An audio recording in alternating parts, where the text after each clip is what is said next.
and then jump in. Say hi to the folks. All right, guess what? We are live in New Orleans with Dean Gainey. Hey everybody! That is what I'm saying. That's what I'm talking about. It's so nice to be here next to the wonderful Mary Alice, as you all well know. She is phenomenal. And we happen to be located in a really central place by the bookstore. Jamie Donnelly, can you just come over for a quick second? Yeah, because you're doing a scavenger hunt. You just want to say hi from New Orleans? Yes. We don't have any viewers quite yet, but it's happening out there. Hey, when we're together, that's all we need. Right? And what you want to come on over. If you're here in New Orleans, what are they going to be doing with you? We're about to do a scavenger hunt, an immersive scavenger hunt. So there are secret books at the bookstore that have trigger images on them. So when they scan them using the Halo AR app, they'll see the augmented reality, get a clue, and then they actually have to answer the clue on this page. Then they get a merge cube, which is awesome. Mm-hmm. So that's happening in 30 minutes. It is. And we're just live right now with Dean because you were part of our June 11th. Like we had said, that was an incredible day around conversations, connections, building community, and we were going to do these deep dives, go a little bit deeper. And the fact that both of you are here right now is awesome. But Dean gets to share about spaces and do his thing. Oh, and spaces, yes. So I just had a chance to talk to a few people about why spaces is such an amazing tool, an amazing platform. We've been focusing on digital citizenship as a result of our June 11th experience. Really and truly engaging students in those kinds of things that make them better people, right? That make us all better people. And so Spaces is definitely a tool for learning, a tool for assessment, a tool for engagement, a tool to help students to understand the value of being good citizens, good people, right? I kind of think of it, and I don't know if they did this on purpose, but when you think about our young people getting on social media using technology, I've always kind of used the analogy of forget about driver's ed, taking driver's ed classes and getting your license. Let's even go back further to riding a bike, and you've got your training wheels. And when you get rid of your training wheels, you kind of need somebody to hold the back of the seat as you're figuring out the balancing act. You need the right space, right? You need the right grown-ups. And I really feel like whoever came up with the name, the branding for Spaces, it's here's a safe space to practice what this looks like. So is my analogy, am I on the right? It's perfect, right? And so all in the right spaces. I think things happen in spaces. And so we're in a space right now, right? And we're learning, we're growing, we're collaborating, we're interacting. And so it's very important to be able to have those kinds of spaces so that these kinds of things can happen. Right. And so that you got somebody holding the back of that bike seat, right? As you're figuring this out. And it's a safe space. So I think that connection, and I know Melody was supposed to be with us, but it's really exciting to be back in person at a conference. The Expo Center is happening. People are excited to be here, but Melody couldn't join us. I don't know if she would agree with my analogy about the bike seat, but I think so. Yeah. So, but that's how and I want to create those type of learning experiences for our young people to not just talk about digital citizenship, but put it into action. So you've been using it in your classroom, absolutely, with your students, absolutely, and it's a form of empowerment, right? We're not just teaching, we're not just engaging our students for today, right? We're not just thinking about this school year. We're thinking about what kind of things are they going to be able to do when they leave the classroom.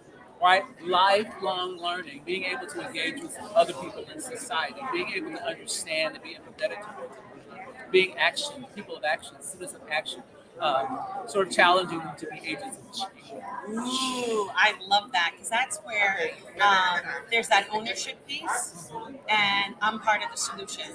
I'm not part of the problem, I'm part of the solution. And that is when the magic happens, when our young people see that my words, my actions matter, and I can really make a positive difference. I know that on June 11th, and plus I feel like I always say it about the ripple effect, skipping stones, and I can do something that's mean-spirited and it's got that ripple effect. But I also have that choice, right? that it's not going to be mean spirited. I am aware of my actions. I'm going to put out that like ripple effect that's going to be so positive, the goodness into the world. And I feel like that's you in action, by the way, honestly. You know, there was a quote that I remember from a few weeks ago that talked about wrong turns, and the idea that really it's not a wrong turn because eventually, if you keep turning, you'll get back to the place where you were really intending to go all along. So when you think about getting in the right space, we have the opportunity in that space to even capture or understand the power of even a wrong turn. Like you may not always do it right, you might make a mistake, you might fall down a little bit, but it's not the end. You get back up, you learn from that experience, and you keep on moving, and you're keeping on being the best version of yourself. Right? Oh my gosh. And I'm telling you, I feel like those teachable moments are when you like the failures. And you think sometimes those are those weak moments, but those weak moments end up being like the moments where I don't know, you're really challenged to make that difference. So I love the fact that you presented on June 11th, that we're here together, that you are doing demos at the Spaces booth. Do you remember the number for Spaces? 1549. 1549 to go down. And you're giving out books too. That's right. 4:00. We'll do the book signing for the play Diversity. Okay, let's talk about that. Tell me the whole title because I really love this concept. It's a long title. It's a mouthful, but it's a big deal, right? Diversity. It's not about. I love that. I love the us because then that's the collective we. Absolutely. And I think that you are interested in like all different types of language. Like this is like around the world. It's a reminder that we're one world, one human race, and that us, that collective us. And then not negating the power of the individual person, right? We all bring something to the table. We all have Bring our strengths, gifts we and all our have talents. something. And Yes. a lot of us do multiple somethings, right? And Yes. it's all so very important. It's vital to understanding what the big picture represents, right? We can't see the big deal unless we understand the parts. Like the piece is like my little piece of my puzzle, and I bring that piece, and you bring yours, and what we can do individually and collectively. And the masterpiece is you can't even fathom what it looks like when we all come together. Oh You have to wait and see. Oh, that is it. So, okay, there's a hashtag to this.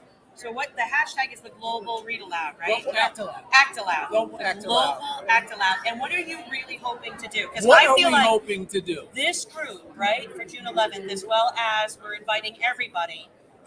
We wanted to, what we started on June 11th was like those conversations, but now let's connect dots, make it into action. So this is a perfect example. We're going to put on a live student showcase in either May or June of next year as a direct result of Summit on June 11th, where we can see what does Use Tech for Good look like in communities all around the Absolutely. world. So I really hope that we can have like little student performance. Because what are you hoping? So it's one thing to be able to read about diversity and see it written out on a page, but it's another thing altogether. We can actively engage people from different cultures, students from different nationalities, different languages, even American Sign Language, and being able to show the power that we all have the ability to share and communicate. Everybody has a voice, everybody has something to offer, and really being able to hone that in and visually represent that to be able to make a statement that we're all better together. Okay, I remember years ago talk as a composer, and he wrote this piece, and he had people around the world actually perform sections, and then he put it all together. And when you saw it like as a whole piece, there's no way that this was happening and nobody was in the same place at the same time. Like, it was beautiful, and I kind of feel like this global act aloud has that like component to it. That's exactly right, Mary Alice. I can't really, I see it, but I don't see it because it's always going to rely on the creativity. It's going to rely on the interpretation, the different perspectives. And so when it all comes together, you might think you have the idea of what it's going to look like, but I think it's going to blow everybody's mind when they actually see it. I really Me love included. that. So this is an opportunity for classrooms and students to really get involved. Can they do this? Like, they could do it probably just even within their own classroom, right? Absolutely. But that extra layer would be, I now could do this in a global platform and multiple voices coming in together to tell this story about us. Exactly. And I just get chill bumps thinking about it, right? The power of us. The power of you, yes, but the power with us. There's so much power when we can all come together and send a message that we all need each other, we all play a role, we all play a part, right? And Yes. reminding us that we're all here for. I always use that the fact that it doesn't really matter where you live, what language or languages you speak, what customs or traditions that you practice, somebody else practices something different. Like at the end of the day, for me, that digital citizenship piece is the human connection, like humanizing the person next to you. That's that like local component, right? And then applying it to people that look different, speak different languages, right? Practice those different traditions and customs.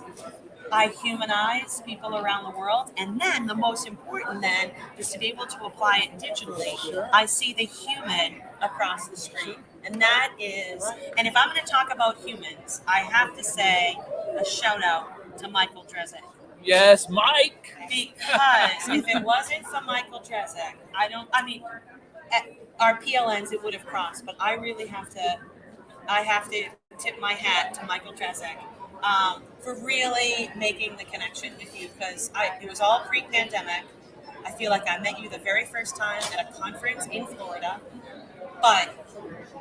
and I felt like I already knew you, and it was because of Michael Drezek. So It's good people doing great work, connecting great people. So we are inviting you, whether you are watching this after the fact, to continue to learn with Dean, to join this incredible journey.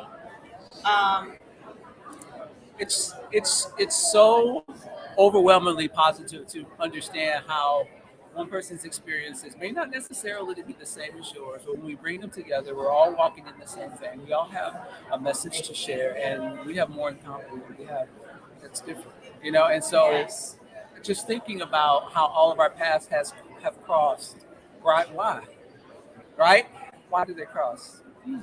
Something to think about. Yes, there's a plan. There's a big plan out there, and I'm just so happy that we have another connection now with Melody and Spaces, because I see this as an incredible partnership, an opportunity for classrooms to continue not just to talk about what it means to be alert, balanced, engaged, informed, inclusive, but put it into action. And our ultimate goal has always been, we want to help our young people become impactors, right? In their own community.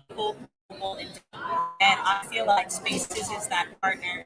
I know, talking about Michael Drezek, we got to, as a result of June 11th, they were interested, they wanted to know more. So if you are looking for more information on what Spaces would look like in your community, I know Melanie is a go-to, but Dean, you're more than welcome to reach out to me anytime. You can find me on Twitter. You can find me everywhere. DeanGainey.com. I will more than happy to talk to you about Spaces. It's an amazing thing. oh, Dean, this is awesome. And Jamie, you're getting ready, and I feel like in 15 minutes you are ready for this immersive scavenger hunt here at the bookstore. I just know that yesterday I saw Jamie like 3D print somebody or something. I don't even know. I have the right terminology. 3D I did see that on 3D Twitter. scan, and then she 3D scanned somebody, and then they were holding the copy of themselves. I don't even. That's like, woo! So, Mind blowing. if you are here in ISTE, come down to the bookstore and go on this incredible immersive scavenger hunt. And we thank you for your willingness to just be on this journey with us. And Dean, thank you. Absolutely. Thank you. All right, terrific.